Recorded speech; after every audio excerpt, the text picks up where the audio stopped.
Welcome to this episode of the Broadway Shuffle. For Zyler and Clayton, I am Conrad. We are without Brennan Baxter tonight, so I'm going to be doing my best Brennan impression for the listeners.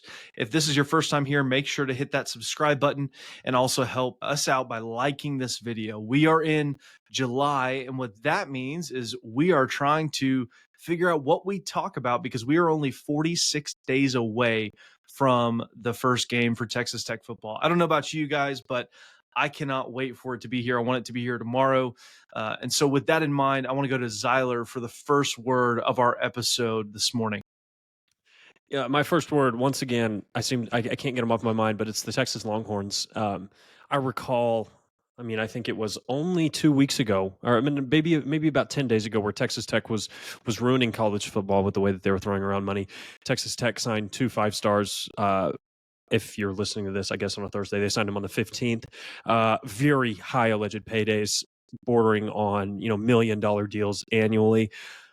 Fortunately for them, that doesn't ruin college football. Those guys are really just in it for the culture. The money was just kind of a side thing. So I'm really thankful that Texas got that figured out in 10 days and that they're able to maintain their culture and do things without paying people money. That was a really, really big win for them. That's my first word of the day is, Tech's kind of unfairness in the way that they're treated in the NIL space and how it's seen as unfair when we do it, but when everybody else does it, that's just fine. Frustrating on that regard, but I guess that's the position you put yourself in. And it was just really interesting to see the reaction to that today. Yeah, it's interesting because we've never really spent money except for this cycle, and they do it all the time. But yet we're the issue and not them. So yeah, it's interesting. I don't think, Zyler, if you had on one side of the spectrum you absolutely love the Texas Longhorns, you're a diehard fan, and the other side you hate them and you wish they never existed. Which side of the spectrum would you fall on? Would you be all the way to I wish the school didn't exist, or would you be maybe somewhere in the middle in terms of how you feel about Texas? Every Batman needs their Joker, and I think, to me, college football would not be as fun without Texas. You need somebody to hate. You need a villain. And so I think they're a fun piece to have, like Ohio State probably is to plenty of the Midwestern teams. Texas is a very fun team to hate. They're going to do really great things just because of the resources that they have at that program. But you need characters like that. It's like every great TV show, you need a really good villain, and that's how I kind of view Texas. So I don't wish they weren't here. I just really want to beat them every single time I play them. Yeah, which we don't play them, and considering the last time we played them, maybe that's a good thing. But then again, we only did have 55 healthy players that night as well. But we don't need to talk about that night. We need to talk about 2025, and so that's what we're going to do tonight. I think it's interesting when you think about money and you think about the reported figures that have been thrown around. And I'm not sure if you guys saw it. Well, I know you did. I'm not sure about our listeners though. About the reported number that Texas Tech is paying its roster this season. $28.5 million. That was number 2 behind the Longhorns, I believe, which was on the graphic I saw. What are y'all's initial thoughts on that? Initial reaction to Texas Tech spending almost $30 million on a football team this year?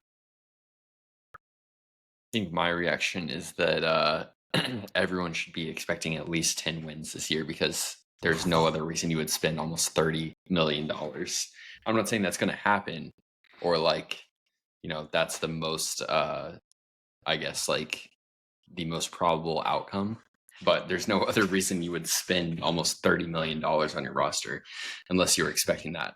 So the people who are spending the money are definitely expecting to go to Arlington and hopefully win. That's my reaction. Zyler, what about you? Yeah, I think it's not confirmed that you have the second highest paid roster in college football. I think that distinction of the highest paid roster in college football would almost assure they go to Ohio State. Allegedly they're paying Jeremiah Smith somewhere between $6 and $8 million a year to be a receiver there. Once again, that's all alleged figures. Nobody sees these contracts except a handful of people. But I think what it does say to me is, Pete Nakos did that survey, and if you're out on Red Raider Sports, there was a lot of hearty discussion about that.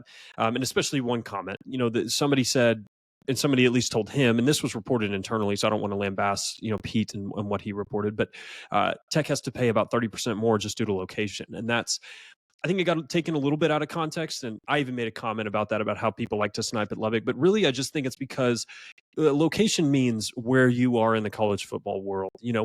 All things being equal, you can't make the same dollar offer to a player deciding between Ohio State and Texas and expect to win that battle more times than not if it's the same dollar figure. You're going to have to go out there and acquire players with aggressive compensation. And I think that's really more, it should be said more of a compliment that we were able to rally the resources to get people that we wanted on our roster. Not necessarily this place is terrible, you have to pay this much money to get people to come to your school. That's, as I thought about it and as I remember some of the things that our staff has said, that's kind of how I took it. But I think the other piece, we have a reputation now that if we're going after guys, that we're going to pay what it takes to get them. And I think that's a good place to be in. I think you'd much rather be in that position than not on that list. There's no world where being on that list is a bad thing. And that was kind of my big takeaway. Yeah, I think it's interesting thinking about that dollar figure, and none of it's confirmed, and that's what's not ideal about this. We've had this conversation before of in the NFL, the NBA, the MLB, you know exactly how much these guys are making because it's public information. And so it kind of helps give everyone the level of transparency that's helpful when having these conversations. It shows everybody what's going on in the sport at large. And so thinking about this one, I mean, I do think probably, I don't know how much of it was, location being Lubbock or, location not being, SEC, like whether it's conference related, whether it's both. I mean, I'm not sure what it is, but like you said, Zyler, I think it's impressive that if you're having to pay more and you're doing it. I mean, that's pretty unique. And I think that just shows the buy-in that Texas Tech fans and specifically the donors that are putting up this kind of cash to make sure that this investment actually does take place and this season does happen the way we hopefully want it to, which ends in Arlington, a Big 12 title game and a CFP berth. But I do think it's interesting that it is being seen that way as Texas Tech is having to spend more because if you're going to say it's based on location alone, Lubbock, Texas, I just like Shahan told us a couple of episodes ago, right? I mean, he was like, wow, okay, this is a lot different than what people actually view it to be. I mean, Lubbock is, in my estimation, the best place to live in the world. And so if you take that into consideration from a non-biased source like myself, I think you maybe should actually be getting a discount because of how good of a place to live it is. But no, in all seriousness, I am interested to see whether that continues to be the narrative as we move into revenue sharing and how it's capped, or if it keeps being this, nobody wants to go here because they're in the Big 12 or, they're in West Texas or whatever that looks like. I don't know what y'all think, if that narrative is going to continue, or do you think it's going to change? Clayton, I'll go to you for that. I don't know, man. I feel like it's going to be hard to shake any narratives from Lubbock. I mean, those have been entrenched for years, and no one's really traveling to Lubbock to disprove these themselves. But yeah, I don't know. I mean, I definitely think y'all are right about the location being more so about the conferences. You can't tell me that you're having to pay someone 30% more to go to Lubbock over Oxford, Mississippi. It's because those teams are in the SEC and and just the perception. And it's also, I feel like, maybe that's true, but we had the number one transfer portal class per On3. Some of the other teams that are up there and spending are UT, Miami. So it's not like you're, I guess, overpaying for mid players in the portal. You have a lot of players that a ton of SEC teams, including Texas, wanted. So maybe you're paying more than Texas was willing to offer Lee Hunter. But at the end of the day, if you're getting the players that you want, it doesn't really matter if you have the money. I thought somebody, and Conrad, you bring up an interesting point when you said the 10 wins earlier, and I think Clayton brought that up too. You're setting yourself up for just an all-time emotional season regardless. You've gone, what did you go? 8-4, 7-5, 8-4, and now the expectations are insane based on what you've done in the offseason. And, Joey is, placed that pressure on himself, but I appreciate putting yourself in this position. I am so glad that we didn't just sign the 42nd ranked high school class, take 5 transfers and say, yeah, let's hope this works out. I will always respect teams that take big swings. You're going to miss. I mean, you're not going to hit every home run swing that you try to take, but I can just appreciate this. It's going to be a 9-3 season, which we haven't had since, pre-2010, is going to feel disappointing to a lot of people. And I think that's sad. And I think I'd be a little bit disappointed, but man, that would be such a big step forward for your program. And it's not like we're saying, well, this is the only year we're going to do it. We're going to spend on high schoolers. We're going to continue to spend in the portal. It's just hard for me to think of, and I feel for the people that might see a 9-3 win season and get really disappointed. And I know that we've placed those expectations on ourselves, but people are going to laugh at you if you win 9 games, which is crazy to think about. Zeller, I think countering that point a little bit. I mean, I see everything you're saying is completely true, right? You're talking about things we haven't done. I do think though, this is kind of I mean, you really do see a divide in college football, right? In terms of college football history, pre-NIL and post-NIL. And I think when you think about where we've placed ourselves in this era of college football, I almost think, I'm not trying to say you have to discount everything, but and take away the past, because you never can forget what happened, but it's just totally different, right? Like, you didn't have the same investment that you have now from the donors. And that's in large part due to, Joey and his personality and his leadership. But also I think it's due to Kirby and what's going on there. And so I almost think it's hard to really compare. I feel like it's apples to oranges, because it's like you're in a completely new era that's totally uncharted. And we've done something that schools haven't done, meaning that you've put more money in than you've ever put in before, because obviously we weren't putting in money, or we would have won more games before, when it was under the table. And so, it's not like these other schools, they were putting in money under the table anyway, and they were winning a lot of games. And that's just what was happening. But now we're doing it and everybody's doing it. And so I almost feel like I don't like the we've never done this before, in a sense, because you've also never had this type of talent compiled on a roster before. Is that fair, unfair? What are your thoughts on how that shakes out in terms of the perception view from Texas Tech standpoint, but also just college football as a whole? I think that's completely fair. I mean, we talked about A&M the last time. It's not like we're doing an A&M thing where we pay for the top high school class, the top transfer class, and after years of doing that, it's a bunch of 8 and 4 seasons. Like, Tech, I would say, is, as far as like talent composite on the team for the last 10 years, has definitely been near, at best, like middle of the pack in terms of just like the talent you have on your team. Mm-hmm. And now, we should be in the top 3 to 4 teams just as far as the talent you have. So yeah, I agree with you. I don't think like, I've been seeing that narrative a lot, that like Tech is just going to, typical Tech, and go 7-5 again. But I don't think like we've had a team, especially with this like depth and like few holes on the team as a whole, in a long time. Zyler, what do you think? Yeah, to me, everything to me, and my thing about college football is building a program that's sustainable for the future. And I think what you're showing is that you're committed to investing. And I'm just really not going to lose that much sleep if we go 9-3 next year. Will I be kind of disappointed? Yeah, but I think that the arrow for your program is pointed up, and I think that's what's important for what's coming down the pipeline in realignment in 2030. And I think that just gives me it's encouraging, and it gives me a lot of hope for the direction that we're taking our athletic department.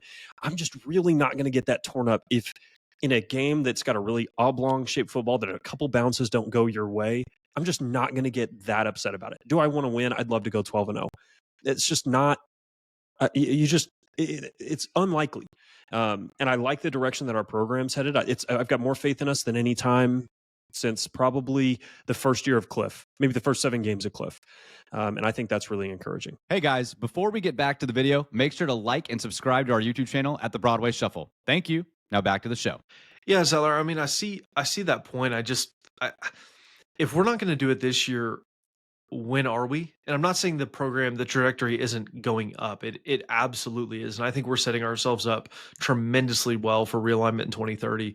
But in terms of, if you can do this year with the amount of investment that's been had, it would just set us up so well for even next year and future recruiting cycles from high school kids. But also, I don't know, and it's hard to say right now of what you can't really project what a recruit's going to be, right? I mean, it takes a long time to really see how that plays out. But this level of talent, I mean, we may not reach this level of talent again because of how mature all these guys are in terms of, they're older. You think about a Howard Sampson, David Bailey, a Romello Hyde, a Lee Hunter, Skylar Gil Howard. I mean, all these guys that are older and they're mature, they're developed, and you've got them on the same team at the same time. We may never get that mix again. And so, I mean, I know I'm not going to be crying at maybe a 10-2, 9-3 season, but I will be disappointed because I do feel like, and again, it's hard to predict the future of what these future classes look like, but just with this collection, this time, right now, I just feel like this is it for us. But then again, I could be wrong, and we could continue to recruit really well, which I hope we do. It's just right now, maybe I'm a prisoner of the moment, but it does feel like this is going to be the opportunity, and hopefully it sustains itself. But right now, I mean, my mind and heart is really just on 2025. And so I'd be really disappointed in anything less than the Big 12 championship berth. But then again, it does, even if you do go 9-3, you don't get there, it does point forward in terms of your program. So what if you have the BYU season last year where you go 10-2 but just miss out on tiebreakers? You know, it's like you pretty much did everything you could. If you win 10 games next year, I am not there's no way that I'm saying, yeah, what a bummer of a season. I mean, that's a huge step forward. If you miss the Big 12 championship because of a tiebreaker, I can't be disappointed in that. Now, let me caveat. I would agree, but say we lose, to West Virginia the last game of the year by a field goal. Sure. Yeah. How does the 10-2 show? Are you 10-0 and then go? Yeah, like we lose that game and that knocks us out of the Big 12 title game. I will, and let's just say West Virginia is 4-7 at that point. Let's say they're not very good. Yeah, that would be real tough. Exactly. Like that's a loss you probably. I mean, I don't know. That'll take a long time for me to get over if that happens. Let's hope it doesn't. But if it did, it would be difficult. It's such a volatile league, though. There's going to be nobody year in and year out that's going to have. It'll be very hard for teams to go into road environments and be favored by more than a touchdown in any, no matter who they're playing outside of maybe the bottom 3 or 4 teams in a league that year. In a conference like that, where the talent disparity is never going to be wide enough for teams to really, really overcome each other like that, like when OU was going on the runs, they'd come to Lubbock and be 18, 20-point favorites, and that's, nobody's going to get in that situation. There's going to be so many one-score games. There's going to be so much volatility.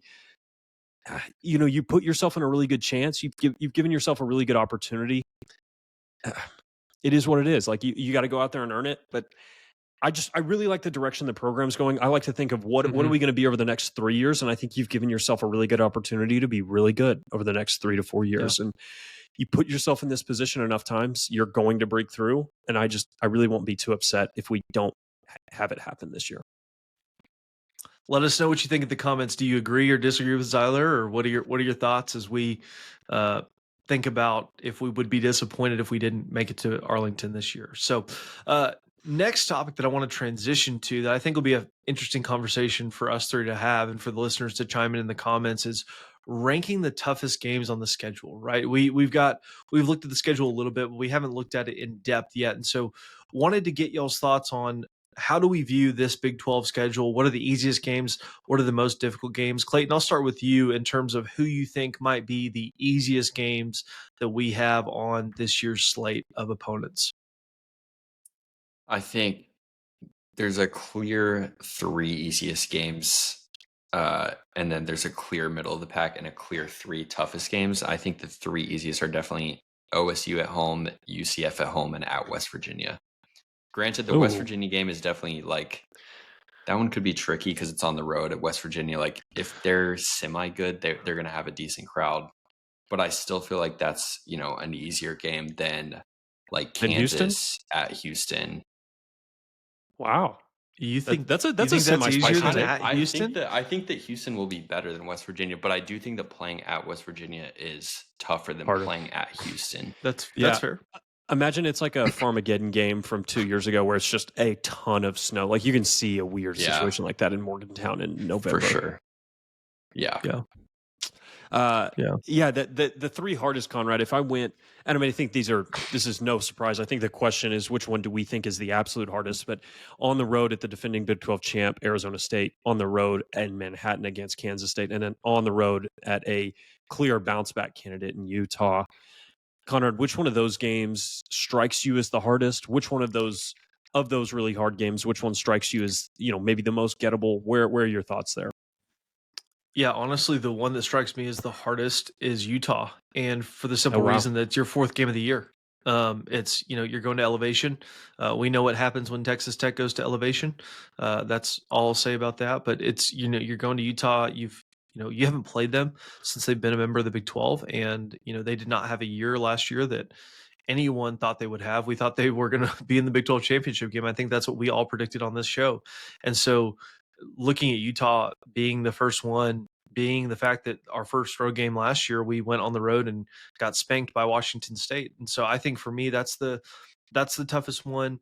I It's hard to say which one's the most gettable out of Arizona State and Kansas State because I just think they're both difficult. I'd probably say maybe Arizona State because I think even though they're bringing a lot back, Kansas State and playing in the Little Apple I think is more difficult than playing in Tempe. I could be wrong there, but I've never really viewed Tempe as like that difficult of a place to play.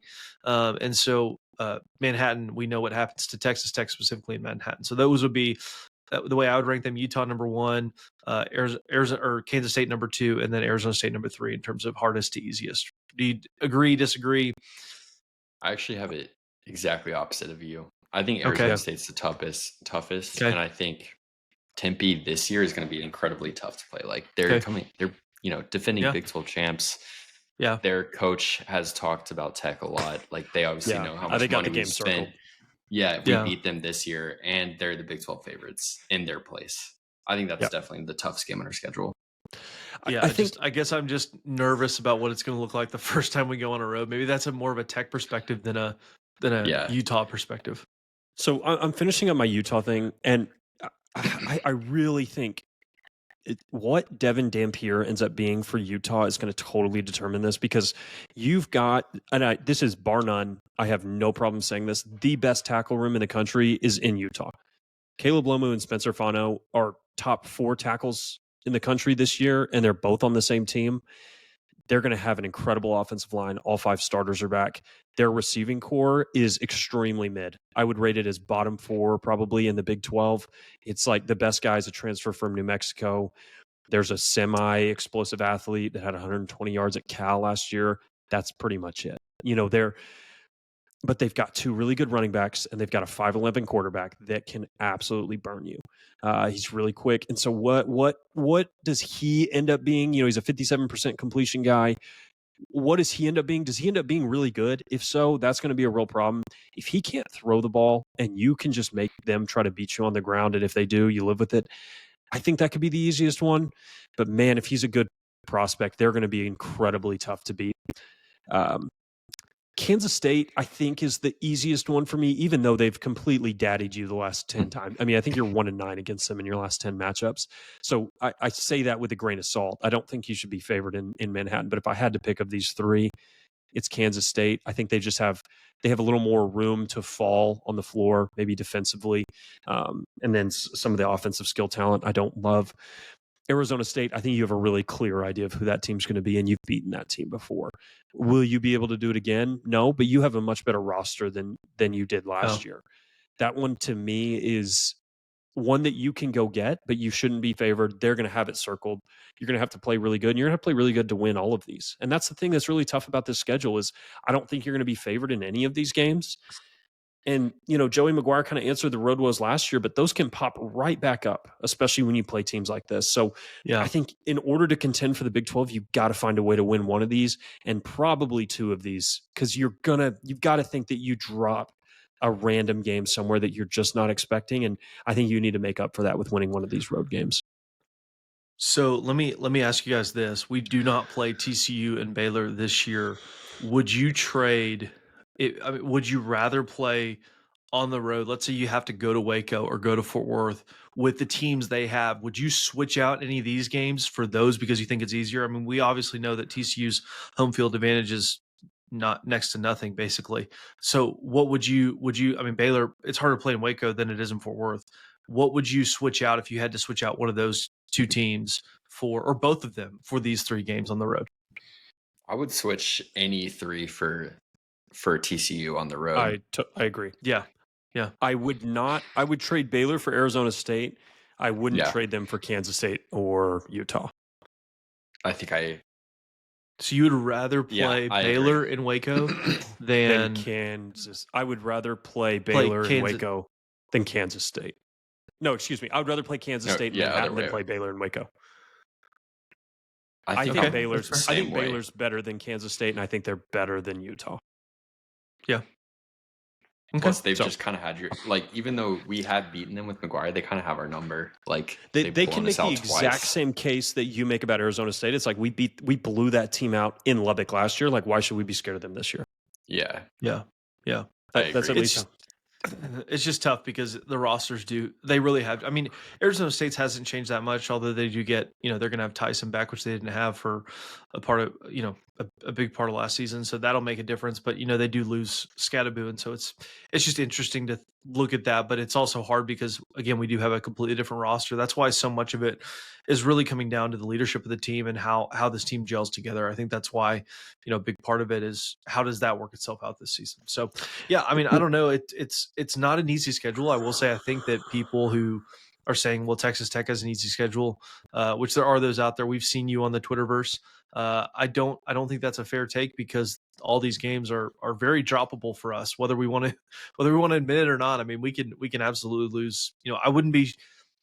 I'd be surprised, but I wouldn't be completely shocked if we won or if we lost all three of these. Is that a fair take? yeah. I don't Yeah. think that's the likely outcome, but No, I don't either. it's if you had to pick one, I mean, probably winning 1 out of 2 is the most. 1 out of 3 is the most likely, but losing all 3 is probably the second most likely. If you could take 1 and 2, would you take it right now? Oh, that's such a good question. Oh. When you Can opened I- your can I mouth pick- for that question, I pick knew the what you were one? going to ask. Can I pick the one? Sure. If I can, Which one would pick you to pick? beat? If I can pick to beat Arizona State, I think I make that pick. I I probably think I would make that too. trade. I do think that 1 and 2 is the most likely outcome, though. I'll say if I think I'd roll the dice on it. And simply because I think we can get 1 of 2 with Kansas State and Arizona State. I just think there's such a wild card factor with Dampier at Utah, like Zyler mentioned, that it's probably more likely, in my opinion, that he's bad than good, just because of what the completion percentage and obviously the receiving core as well. And so, if he's going to run, I think that just that plays to our strengths, right, on the defensive side of the ball. I mean, the defensive front is Maybe. I mean, I know they got those tackles, but we've got some studs we talked about. So I don't know. It's interesting whichever way you want to look at it. And we'll get into this when we do our full Big 12 preview. But yeah, that'll be a really intriguing schematic game. I think one area that's warmed me a little bit slightly improved my outcome for Tech this year is Leftwich, despite his Sunbelt chops, has played both Arizona State and played Baylor. And so he's seen those defenses and what they're going to try to do. He played both of them last year. That helps a little bit. It's not his first time experiencing that. And then Wood obviously was a coordinator in the conference and did really good, and he'll have upgraded talent this year. I think those guys really got to be good. And we don't have to get into the coordinators, but that's made me feel a bit better about the Arizona State game, is that, Leftwich did a really good job with his team last year against Arizona State and almost beat them. Now, I know they weren't the same team at the end of the year as they were when they went to San Marcos, but it won't be his first time seeing that, and I think that helps him a little bit. Yeah. To be fair, Arizona State, it won't be their first time seeing him either. So that sword cuts both ways. Yeah. Yeah, it'll be an interesting year. I cannot wait for our number 1, our Big 12 preview episode, but number 2, our season prediction show where we give our picks for the entire season. I think that's going to be a good episode, and that'll be coming out in the next few weeks, as well as some interviews as well. And so to close the show, I think it's interesting that we would make the decision that we're about to make tonight, because it's July, and so we're trying to figure out what we talk about now, what we talk about later. It's just the struggle of podcasting in the college football landscape in 2025 in July, and so we're going to do a Big 12 vibe check. How do we feel about certain teams? How are certain teams being perceived? We're about a week after media days. Zyler, I want to go to you first on any bad vibes around the Big 12 that you would like to share with our listeners that are apparent from your vantage point? Yeah, I like to, I follow a lot of accounts for a lot of other teams, and I read, I'll confess this, I read a lot of message boards to kind of get a general vibe on how teams are feeling. I think the only teams at this point that are kind of feeling bad is maybe Arizona, maybe West Virginia and Scott Frost. West Virginia and UCF feel good because they've got new coaches. So you've got kind of that hopium running right now. I think Arizona kind of feels bad. I think Cincinnati fans feel kind of bad. But those are the only two teams, and maybe Oklahoma State. I think Oklahoma State it's not bad. Theirs is a different feeling because it's like your dog that you've loved for 20 years that's been so good to you, and all of a sudden he starts like peeing on your couch, and you're like, what do I do with this animal? That's kind of so it's a different feeling than bad. I can't even really get a read on where Oklahoma State is right now. I think they like their recruiting class. It's a weird feeling, weird vibes out of Stillwater right now. But only two teams that I think feel bad are Arizona and Cincinnati. I don't know if you guys have any disagreements on that. Zyler, quick pause real quick. We're in July 2025. In July 2026, will Mike Gundy be coaching the Oklahoma State Cowboys? I think so. Okay. Actually, no, he will not be. Okay. I kind of actually no. as well. I take it back. He's going to be coaching them. I'm gonna go back and forth. They could be so bad this year, dude. I mean, they could be so bad. That's kind of my thinking. I mean, they were literally hung on by a thread this offseason. If they have another season that's similar to the last year, which I think is very possible, I think they just get rid of him and move on. Somebody needs to do a chronicle, some type of article like Shahan wrote about Lubbock on the fall of Oklahoma State football, because it's incredible how high they were and how low they've fallen. I mean, that's the thing in the Big 12. You can turn it around so fast in this conference. You can go Arizona State 3-9 and then win the conference the next year. You can do it that quickly. Yeah, but the fact that Oklahoma State was so consistent over such a long period of time under him, and then to do what they did and just take an absolute nosedive is just something to behold, in my opinion. But because I like Gundy, I think he's a good coach. I love Gundy. I listen to almost every Gundy post-game presser because it's so funny, and he just does not care anymore. I appreciate that about him. But yeah, those are kind of the teams that I feel that they're feeling like, meh, this is probably not going to go very well this year. Yeah, Clayton. Clayton, do you have anybody to add to that? No, I mean, I think those are definitely the teams plus Oklahoma State. I think the vibes there are kind of bad, but definitely not to the level of Arizona. Like, I think that's bottom of the conference for sure. I think there's some teams with like weird vibes, like Colorado post Shadur and Travis Hunter feels weird to me. Like, Dion is not even trying in high school recruiting. It seems like, like, I don't know. It kind of feels like he's just waiting for an offer to leave. I'd put that under weird. Mm-hmm.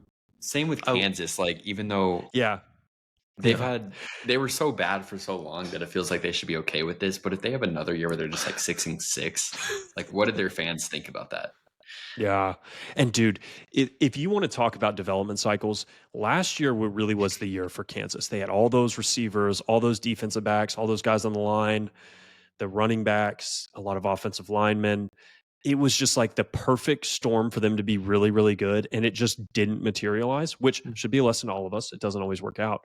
But it's going to have to be like a Jalen Daniels superhero type run if they're going to be any good this year. And I think once he leaves, the vibes are going to be just like, well, okay, what do we do now? It's just, kind of weird. I think weird is a good. But I did see a guy on Twitter today saying if they beat Kansas State this year, they'll officially run the state. And I think it's been almost 17 years since they've beaten Kansas State in football. That was an insane take to hear from a Kansas fan. That is insane. Maybe tides are surging. I don't know. Let me say this about Colorado. It breaks my heart to see them struggling. Breaks my heart. So I want to save this for the preview. Colorado is slept on this year again. I think their roster is actually pretty good this year. A defensive line is going to be good. They've got a lot of guys coming back on the offensive line. Like, it should be an okay team. That's not going to be a cellar dweller unless the quarterback position just completely falls off. But are they going to? Do you think their fans will be still out the way they have been in terms of the attendance and the environment? I don't know. It's been weird because I haven't really, and I don't follow or cover Colorado. I feel like I haven't seen them in the media at all this offseason. Yeah, because everybody's talking about Texas Tech.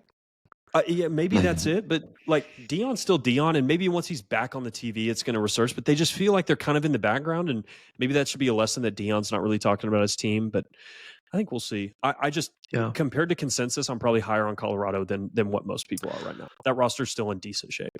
Yeah, let me add another weird vibe, I guess you could say, is BYU, especially after the Retzlaff situation and now leaving the team. I just think, I mean, it's July and you don't have the guy that was your starting quarterback last year, and you obviously was going to be this year. I just think that adds a level of weirdness. I mean, they still have a good roster, they still have talent, kind of, but I do think, I mean, kind of, but like they have less now, and so losing your starting quarterback, which I know you're not high on, Z, but I think losing a starting quarterback, no matter how good or bad he was, if he's going to be your incumbent, that does have an effect, and especially over the summer. That's not the ideal time to be getting a new quarterback.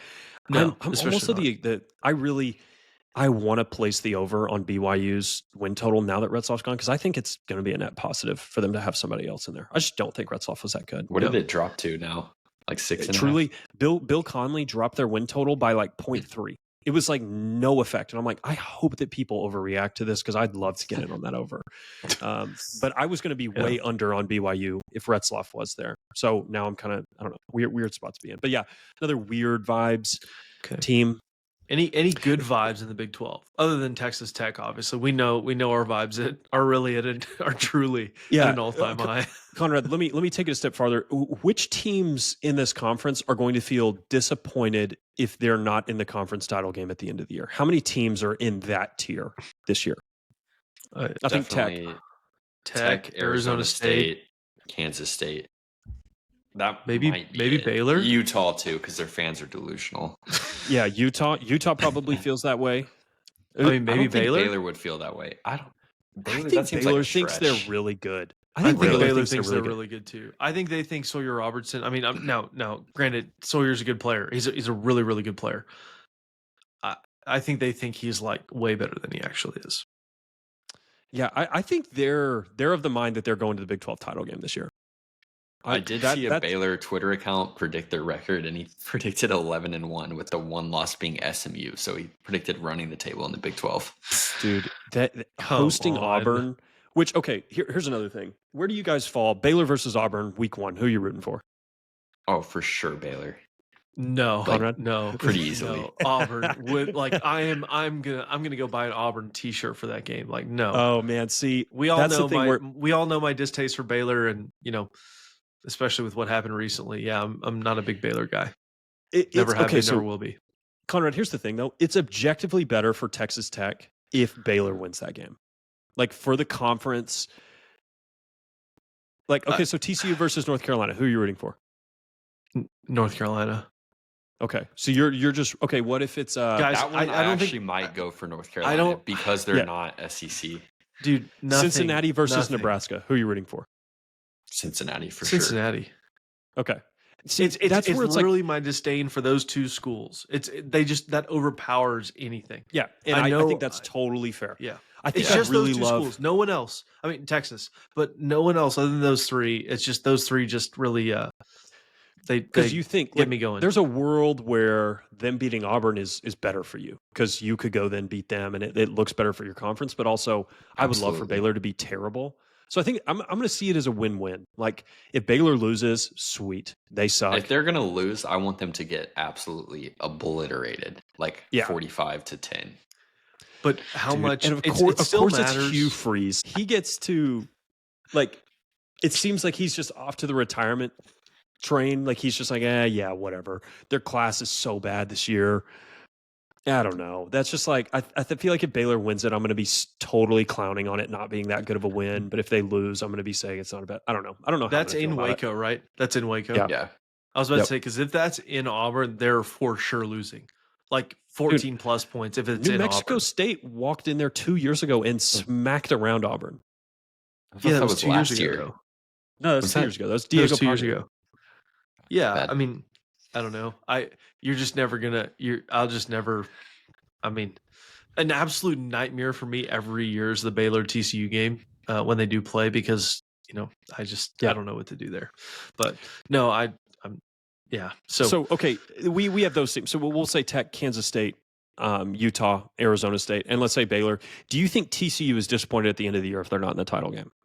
I think they are. I think with the fall that they've had since Sonny's first year and getting extremely lucky because he started the wrong quarterback and then, had Chandler get hurt and then Max came in and did what he did. I think if you have another year, like obviously they had the bad year directly after, but then you have, last year was not a bad year. And then you have this year, if you're not in the title game, I think you're starting to ask some questions, but I still think because he got to a national title game, I don't think if let's just say they go 8-4 again, he's still got another job. He's still got another year in my opinion. But are they disappointed? Let's say they go 9-3. Sure. Are they disappointed? Yeah. No, for sure. I think they think they're really good. So that's 6 teams now. If they go 9-3, I don't know. I feel like there might be some fans that are disappointed, but that would be weird. Okay, so here's where I think the hardest team is.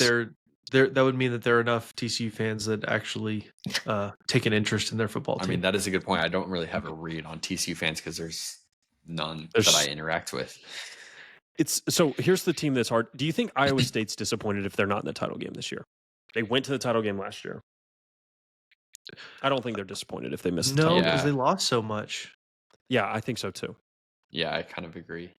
And I think they're looking for a they're stabilizing happy year. that they got over the hump last year. Like they finally won 10 games, got to the Big 12 championship. I agree. Yep, totally agree. Those are the 6 teams I think are going to be disappointed if they're not in the title game.